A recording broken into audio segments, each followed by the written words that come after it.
Naša popularna pevačica Teodora Džehverović ne prestaje da puni medijske stupce, ovoga puta ne samo zbog spektakularnog nastupa na Belgrade Music Eku, već i zbog još jedne glasine koja uporno kruži javnošću njene veze sa slovenačkim košarkašem Maticem Rebecom. I dok je na sceni pokidala i zapalila atmosferu, u privatnom životu ostaje potpuno zatvorena. Iako se o njihovom odnosu priča mesecima, Teodora nikada nije javno potvrdila da je u vezi sa njim. Međutim, snimci, fotografije i navodni slučajni susreti govore više nego reči. Na društvenim mrežama se nedavno pojavio još jedan video koji jasno pokazuje da je Teodora itekako bliska sa Maticem. U pitanju je trenutak koji deluje potpuno spontan, ali i dovoljno intiman da mnogima bude jasan signal da između njih definitivno ima nečega. Taj snimak ponovo je pokrenuo lavinu komentara i podgrejao sumnje javnosti.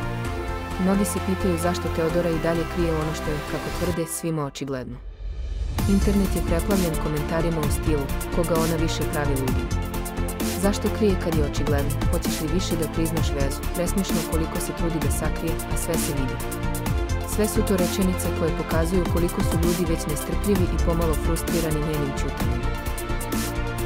S jedne strane, neki je brane i smatraju da ima pravo na privatnost i da nije dužna da deli svaki detalj svog života sa javnošću.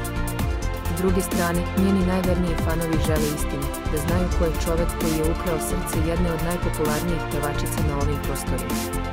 Da li će Teodora konačno izaći sa istinom i potvrditi ono što već svi nagađaju ili će nastaviti da negira, uprkos dokazima koji iznova isplivavaju, ostaje da vidimo. A do tada, pratimo svaki novi trag i čekamo njen sledeći potez.